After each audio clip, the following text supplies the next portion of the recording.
Okay, so this is a essay read on the topic of the influence of Marxism on Said Qutb. Pretty ambitious piece of writing here. Let's say, with the vision of Islamic State that he outlined in Milestones in '64, Qutb derived influence from the communist ideas of Marx's revolutionary vanguard and Lenin's dictatorship of the proletariat, replacing the materialistic theories with Islamism. Wow.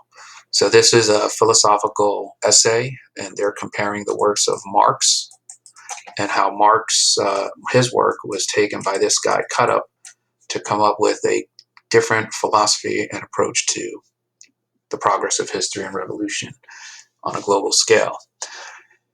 In 1950, writer Said Qutb returned to the Middle East after studying in the U.S., and he published The America I've Seen, a pamphlet that condemned several aspects of the Western world.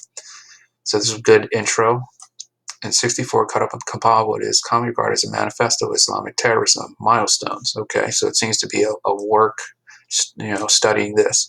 He labeled foreigners as Jahiliya, a word that literally means ignorant and refers to non-Islamic influences, and he outlined his vision. So I'm reading this, and boom, they hit the information correct.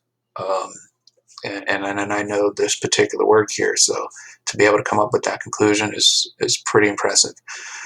So now they're referencing the work of Qutb. Only in the Islamic way of life do all men become free from servitude of others and devote themselves to the worship of Allah alone. In order to bring this about, we need to initiate the movement of Islamic revival in Muslim countries. Only such a revivalist movement will eventually attain to the status of world leadership. Whether the distance is near or far, how is it possible to start the task of reviving Islam? It is necessary that there should be a vanguard which sets out the determination that keeps the walking of the path, marching through the vast ocean of Jahiliya, which he encompasses the entire world.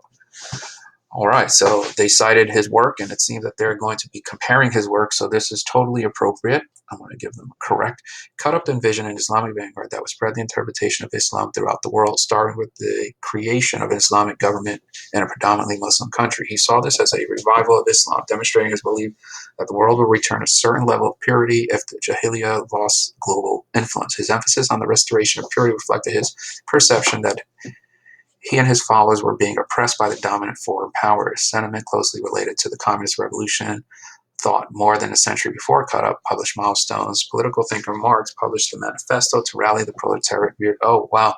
So they've analyzed this source. They've given me the source, and they've given me analysis sentence. Remember, they're trying to compare Marx to Qutb, and now they give me Marx's work.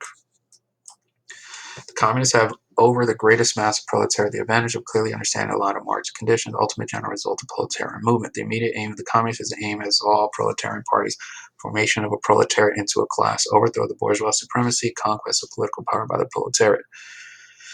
All right, so remember, this is the scope here. They're comparing it. They're comparing the two. Let's see where they go. Marx described the formation of the communists into a revolutionary vanguard, similar to Qutb's description of an Islamic vanguard. Perfect. So they're comparing the two. The only difference is a revolutionary vanguard from an Islamic vanguard. The two proposed vanguards have the same qualities. Marx communists are supposed to lead the line of Marx, the proletarian social revolution, to overthrow the bourgeois, which is compared to the determination of a vanguard to keep walking on the path marching through the Jahiliya. Both vanguard. Oh, so if you didn't notice, they're now citing excerpts from here and here. It looks like to reinforce their right. Because remember, they're trying to compare these two works.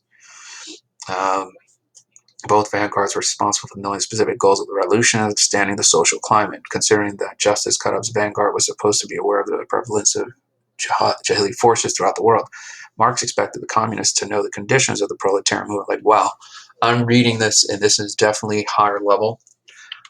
It's comparing philosophical thought. I've already read this whole piece here, but I did want to include this as a sample of the quality of work that is obtainable even for a 10th grader at the 10th grade in the 10th grade class. I mean, this is fascinating. The student does a great job of comparing Marx, and their structure is pretty much, here's Marx's view, here's Qutb's view, and then the author kind of pieces them together. And remember, their argument that they're trying to make um, is the difference, that they're similar in kind of what their approach is with the vanguard, but their difference is that, replacing it with the dictatorship of the proletariat as opposed to replacing it with Islam. I mean, this is dead on, and this is definitely a unique essay to submit at this level.